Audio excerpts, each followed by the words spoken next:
The prestigious Thornfield Concert Hall buzzed with anticipation as 38-year-old Marcus Chun finished polishing the brass fixtures on the grand stage. His olive-green custodial uniform and cleaning supplies marked him as part of the maintenance crew, nearly invisible to the elegantly dressed patrons who would soon fill the red velvet seats for the evening's gala performance. Marcus had been working as a janitor at Thornfield for 2 years, a job that allowed him the flexibility to pick up his 6-year-old daughter, Emma, from school and be home with her in the evenings. The work was honest and steady, paying enough to cover their modest apartment and Emma's needs, though it was a far cry from the life he had once imagined for himself. Tonight was the annual Thornfield Foundation Gala, a black-tie fundraising event that brought together the city's wealthiest philanthropists, business leaders, and cultural elite. The hall gleamed under the warm stage lights as Marcus made his final preparations, ensuring that every surface was perfect for the distinguished guests who would arrive within the hour. As Marcus cleaned around the concert grand piano that dominated the center of the stage, he could not help but pause and look at the magnificent instrument. The Steinway's polished black surface reflected the stage lights like a mirror, and Marcus felt the familiar ache of longing that he had learned to suppress over the years. Almost finished there, Marcus called out James Wellington, the 52-year-old CEO of Wellington Industries and chairman of the Thornfield Foundation Board.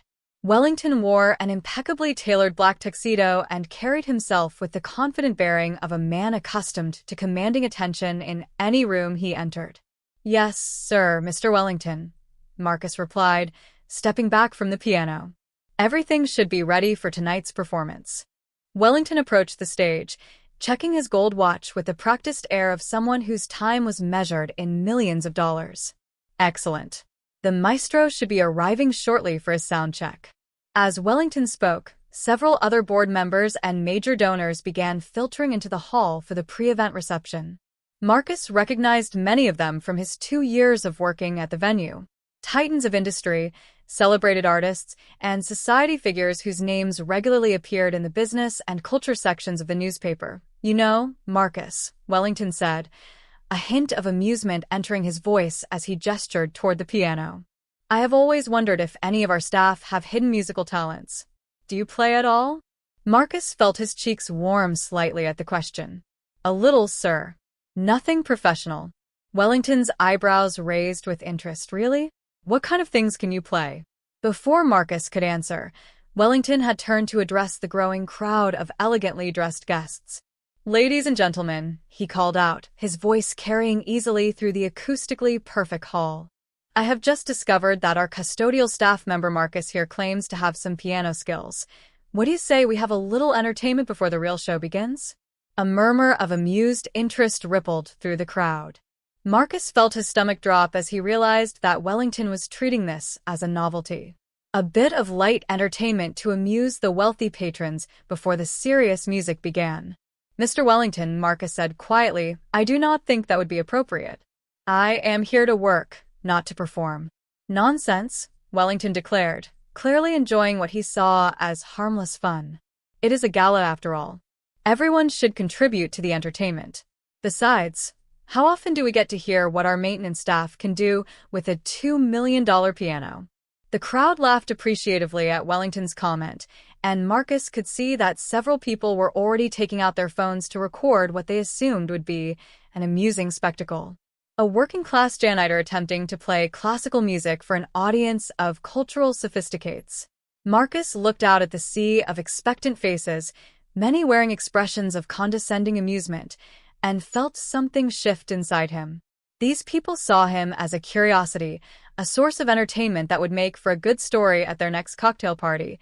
They had no idea who he really was or what he had sacrificed to be here in this custodial uniform. "What would you like me to play?" Marcus asked, his voice steady despite the racing of his heart. Wellington grinned and gestured grandly toward the piano. "Surprise us. Play whatever you think will impress this distinguished crowd." Marcus walked slowly to the piano bench, his cleaning cloth still clutched in one hand.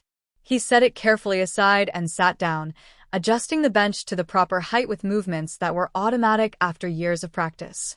His hands found their familiar position above the keys. And for a moment, Marcus allowed himself to remember who he had been before life had forced him to choose between his dreams and his responsibilities as a father. Marcus began to play Chopin's Nocturne in a flat major, Opus 9, number 2.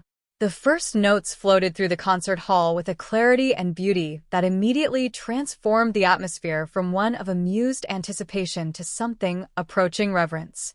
Marcus' fingers moved across the keys with the fluid grace of someone who had spent countless hours perfecting his technique, bringing out every nuance of Chopin's delicate and emotionally complex composition. As the piece progressed, the crowd fell completely silent. The expressions of condescending amusement faded from their faces, replaced by genuine surprise and growing admiration. This was not a janitor stumbling through a simple tune. This was a trained musician performing one of the most beloved pieces in the classical repertoire with professional skill and deep emotional understanding. Marcus lost himself in the music, feeling the familiar joy of artistic expression that he had denied himself for so long. This was who he truly was beneath the custodial uniform. A classically trained pianist who had given up his performing career to provide stability for his daughter after his wife died in a car accident 4 years earlier, Wellington stood transfixed, watching Marcus' hands dance across the keyboard with a skill that made it clear this was not some hidden hobby, but serious musical training. The CEO's expression had shifted from amused condescension to something approaching, or as he realized he was witnessing something extraordinary. When Marcus finished the Nocturne, the silence in the hall was profound. For a long moment, no one moved or spoke, as if they were afraid that any sound might break the spell that had been cast by the music. Then Wellington began to applaud, slowly at first, then with increasing enthusiasm.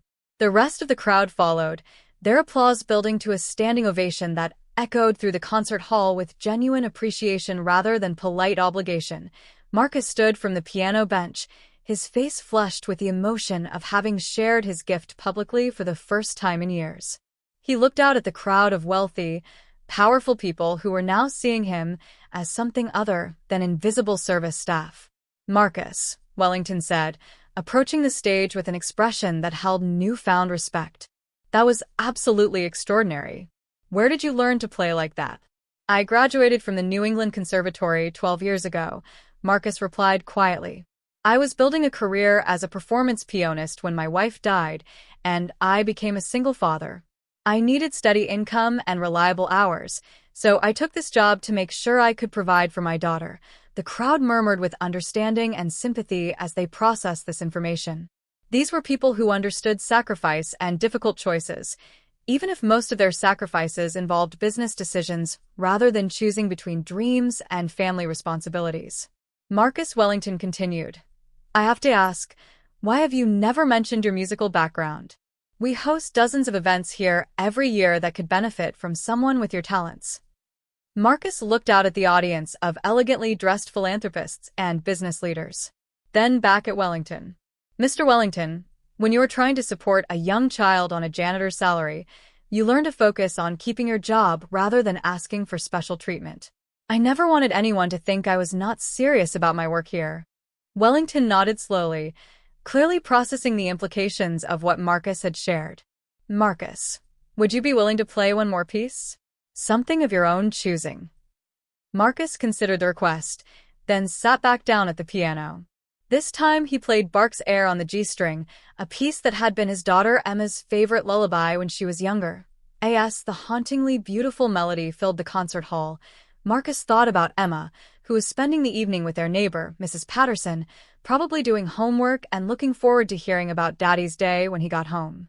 The music seemed to touch something deep in the hearts of everyone present. Wellington found himself thinking about his own children, now grown and successful, but somehow distant from the man who had worked so hard to provide for them.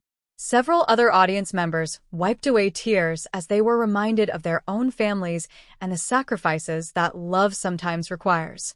When Marcus finished the Bach piece, Wellington stepped onto the stage and addressed the crowd. "Ladies and gentlemen, I think we have just witnessed something remarkable. We came here tonight to support the arts and celebrate musical excellence, and we have discovered that one of the most talented musicians in our city has been working among us unrecognized for 2 years." Wellington turned to Marcus.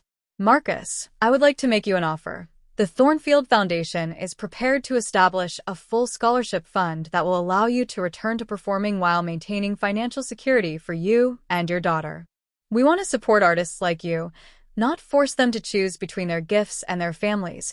Marcus felt tears spring to his eyes as he realized what Wellington was offering, the chance to return to the career he loved without sacrificing his ability to care for Emma. Mr. Wellington, that is incredibly generous. But I need to ask, what about my daughter?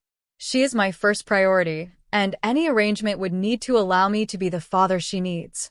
Marcus, any parent who would sacrifice their dreams for their child's well-being is exactly the kind of person we want to support. We will work out a schedule that puts your daughter first while allowing your talent to flourish. 6 months later, Marcus was performing regularly with a city symphony orchestra and giving solo recitals at Thornfield Hall. Emma attended many of his performances, sitting in the front row with a proud smile as she watched her daddy share his gift with the world. The custodial uniform had been replaced by concert attire, but Marcus never forgot the lesson he had learned that night.